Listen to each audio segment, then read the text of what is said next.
In my research and dialogue with people, there are at least 10 top questions that is relevant for us to discuss. Question would be the testability about our faith. Is the faith that you hold testable by any means? Is there a general way we can test our beliefs? I believe there are, and this is the exciting part of what is called Christian apologetics.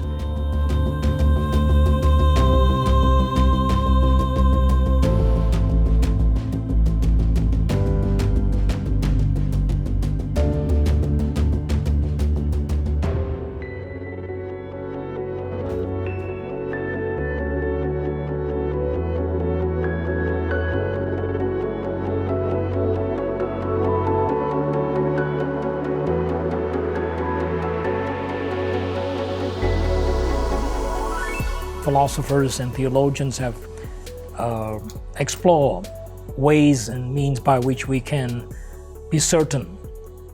There are, in my opinion, at least 3 basic tests. One is the logical test. Secondly is the factual test. Thirdly is what I call the existential test. And these tests are valid because a belief system must be logical. Secondly, it must correspond to reality. That's called the factual test, because it's no point, a belief may be rational, but when you apply it to reality, it is not consistent. So the factual test is something that will help us to know that it is not just an intellectual abstract, but it's also concrete. And then the third, the existential test, is a test that relates to our life. Can we live this philosophy? Is this livable? Is it practical? And we are creatures that are not just intellectual. We are also emotional people. We are also existential. Our existence does matter. So what faith provides? A logical answer, a factual answer, an existential answer. So I'm excited we can explore these intellectually as well as factually and existentially. Faith that cannot be tested is not worth believing. Socrates once said, the unexamined life is not worth living, and the unexamined belief is not worth having. I think we're not left in our darkness. There is still hope for us. There are ways by which we can explore between competing philosophies, one that is suitable, one that is rational, one that is livable. And I find that the Christian faith provides the best solution to those questions.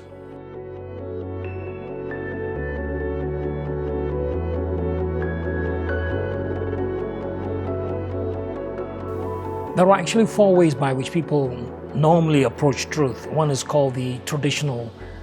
I believe it because it's traditional, because it's a tradition. Secondly, it is the experiential approach. They say, I believe it because I've experienced it.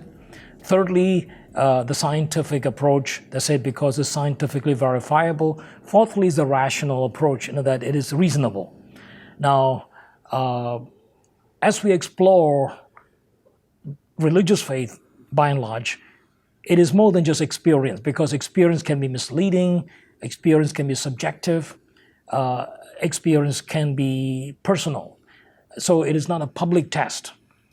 So if you want to know a belief system is true or false, we can test them logically, we can test them factually, and we can test them existentially. So when you come to the existence of God, it's different altogether, because we live in a multidimensional universe. A universe that is physical, a universe that is also intellectual, experiential, and religious. So when it comes to the existence of God, we have to be very careful how we handle this question, because God is not a potato or a cucumber that we can observe. But just because we couldn't observe it empirically doesn't mean truth doesn't exist. Truth is beyond, especially the existence of God is the greatest. So he can't be confined to the universe. We can't see his body floating somewhere in the ocean. So God is not a finite being, he's an infinite being. So when you come to the existence of God, you got to have a broader test. And so the concept of God is rational. The concept of God is necessary. The concept of God is vital. The existence of God is knowable by the evidence of the universe, by the evidence of reason, the evidence of experience, the evidence of life. It takes life to produce life. It takes a mind to produce a mind. It takes God to create a universe. So we live in a created universe. We live in a universe that is elegant, a universe that is consistent, a universe that is harmonious. So based on all these, we can come to a good conclusion that there is an ultimate being who is not confined to the laws of physics, because he created the laws of physics. Therefore, it transcends the laws of physics. And therefore, we can be certain that there is an ultimate being who is the basis for all existence.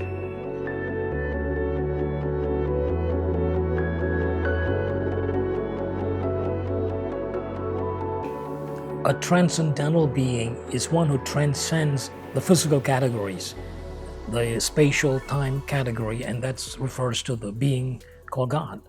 Only God is a transcendental being because he's not confined to the space and time. He transcends finite categories.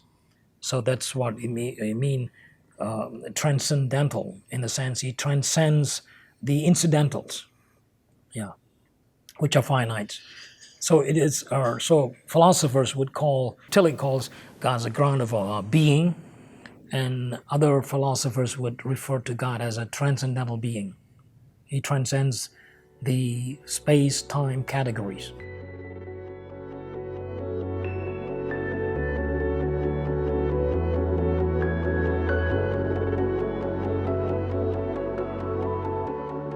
Science is a very useful tool.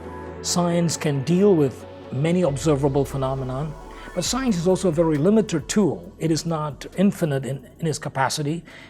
It is limited. It is limited to our knowledge of science, and science is a growing field, so it cannot act as the ultimate truth.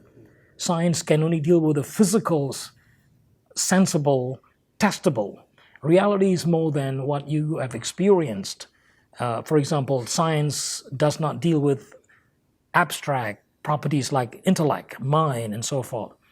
So we know that we live in a multidimensional universe. Science can only deal with certain aspect of the universe, but not the totality of the universe, because it is a limited tool. Spirituality and science are two different elements. Mathematics is abstract. Science may deal with biology, but science cannot deal with the intellectual properties like reason, logic, mathematics, etc. Ideas. You can't smell an idea. So science can only deal with what is you can observe with your five senses. But life is greater than our five senses. So we must never let science, to use science to judge God is like using 10 blind men to judge a beauty contest. So science has this limitation, but it's a useful tool in helping us to perceive a certain aspect of the universe, but not the totality of the universe.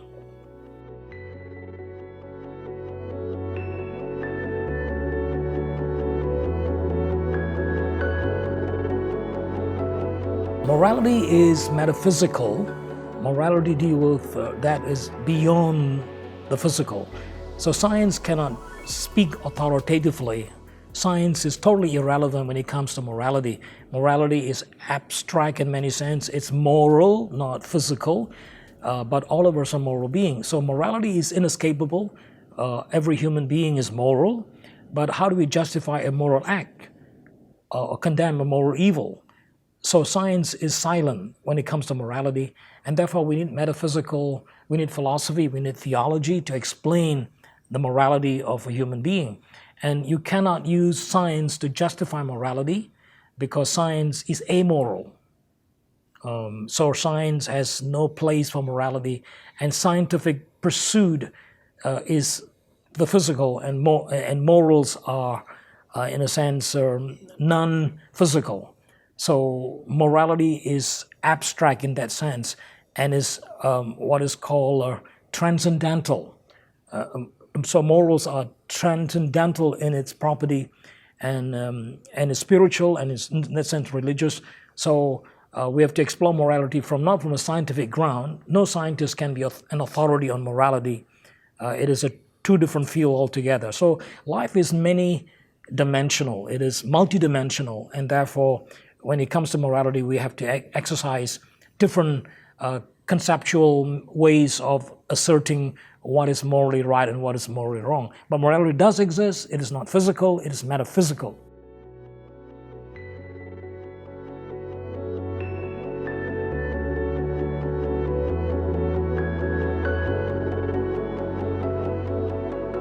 The fact is, every human being is moral, but the question we should ask is, how do we justify morality?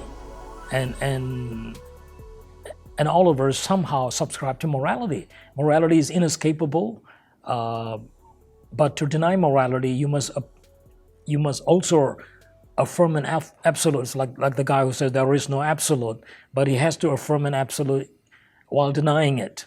So morality is inescapable. Morality is fundamental, and the choice we make with morality has serious consequence. For example, how do you condemn Hitler for his racist political philosophy? You can only do it on the basis of morality, but science cannot help you in the context of morality. So we have to use other aspects of reality, like our moral consciousness, and etc., to justify or to approve a moral act.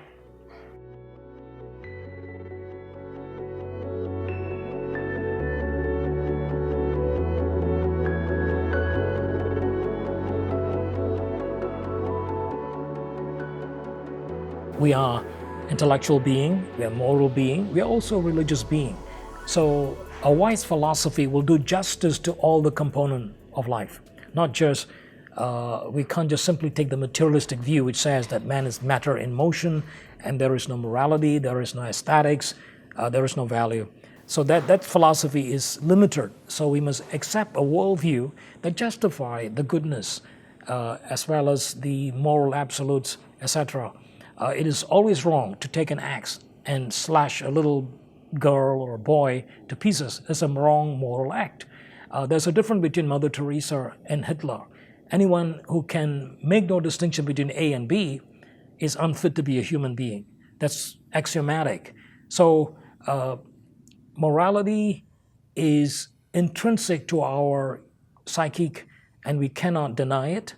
And a wise philosophy will do justice to goodness, value, truth, reason, etc. And this is why I find the Christian concept of morality, the Christian concept of reason, the Christian concept of human is more congenial. It's more valuable than any other competing philosophy. So we can, among all the different philosophy, we can choose among all these different philosophy which does justice to human dignity, which support morality, which gives a basis for aesthetics, which gives value to human actions and so forth. And there's one philosophy that does better than all the others. So there are ways we can test a belief system to be whether it is acceptable or to reject. So for that reason, I think the Christian theistic position offers a better solution to who I am, where I'm going, where did I come from, and so forth.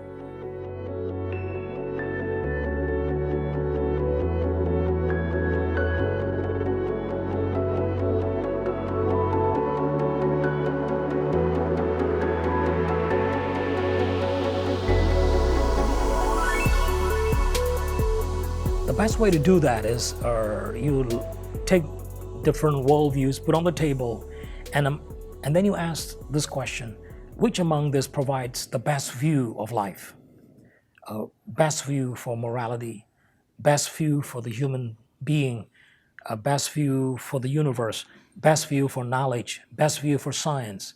And you'll find that the Christian theistic position provides the best view, and that's why it's one of the greatest faith. All the others are maybe good in some aspect, but they fall short in fundamental questions. That's the reason why I'm excited about the Christian theistic view, because it does justice to reality. it explains reality far better than, see, take the humanistic, materialistic, atheistic view. It says we came here by accident. Well, accidents do not produce order and design. I mean, accidents do not produce intellectual property.